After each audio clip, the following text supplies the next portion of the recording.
And now to the White House, where there are questions about the timing of President Trump's announcement to pause tariffs. The markets rose to highs not seen in decades right after that announcement was made. And that's because before the pause, the president took to social media with a flurry of messaging saying this is a great time to buy. CBS News senior White House correspondent Weijia Jiang asked economic advisor Kevin Hassett at the White House this morning. Here is that exchange. What's your response to Democrats who are accusing the president of market manipulation with that post that now is the time to buy? I think the president's policy has gotten us to a very successful place where we've got countries all around the world lining up to come up with policy changes that are going to make America great again. And I don't think that he ever had any other intent other than to get people to the table with, serious policies on our part that were going to go into place and be permanent if people didn't change their negative ways. So who was that message for then? Now is the time to buy. Was it not for Americans who might be considering stock? Well, I don't think that I ever give stock advice about now, but I think every day is a good day to buy if you believe in the future of America, and every day is a good day to hold as well. You can confidently say he wasn't trying to control what happened in the market. He believes in the long run future of America, and I think everybody who sees the clarity, with clarity, how strong these policies are should agree as well. All right, let's turn now to CBS News senior White House reporter Jennifer Jacobs. Jennifer, what are you hearing about explanations around the timing of the pause on tariffs and the president's time to buy messaging yesterday? Yeah, some of those comments raised some good questions, didn't they, Mugo? And Weijia Jiang, my colleague, had a great line of questioning there, trying to figure out what the timing was there. And they're being very vague about that, just saying any time is a good time to buy.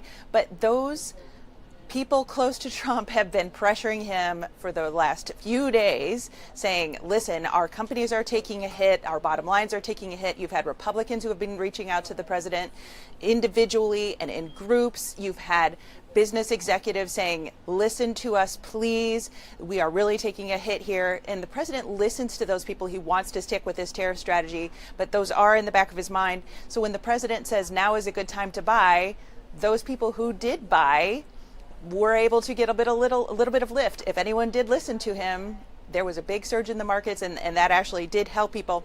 The new inflation number shows that inflation has cooled, so the White House's effort to try to calm things down, to reassure people who are very jittery and stressed out about all this, it is working a little bit, but those U.S. stocks, after taking that big swing, are back down a little bit again today.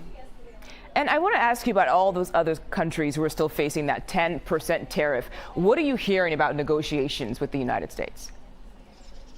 White House officials have said that there are at least a dozen, as many as 15, maybe more at this point, specific countries that have laid out their plans for negotiating with President Trump. So it's countries like Japan, South Korea, India.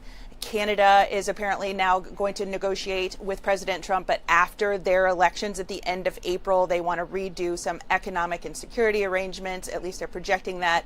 But the leaders of Canada have been posting on social media things like hashtag Canada Strong and reassuring the Canadian people that they stand strong and they stand firm. But other countries are very bewildered by some of these up and down swings and the different messaging coming out from the White House. So they're just trying to get a hold of White House officials to see what they can lay out in very great detail to figure out what the White House is thinking and what they can do to get some of these tariffs lifted. So a lot of negotiations happening behind the scenes, Muko. Yeah, and on that note, we have to talk about China because, as we said earlier in the show, they have mentioned that they are open. They say the door is open to trade talks with the United States. So what is happening here? Is the United States waiting for China to make the first move?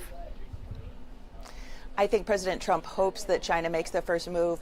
And then the Chinese coming out with a statement saying, hey, listen, we've been clear and consistent that we're willing to have talks. That's a message that they've had for a long time. They're not just saying right now that they're willing to have the door be open for talks on tariffs. They've been saying all along, President Trump, we've been willing to have talks with you. But this new messaging from the Chinese saying, okay, let's talk, but we are not going to bow to blackmail. We are not going to move from our position. We're going to stand strong in our position. So the Chinese not bending, but giving some signals that they really are willing to discuss. But I don't think the Chinese are saying we are going to cave to you here. They're saying, Right. let's talk, but we've got firm positions here. Okay, we'll see what happens next. Jennifer Jacobs, thank you for your time today.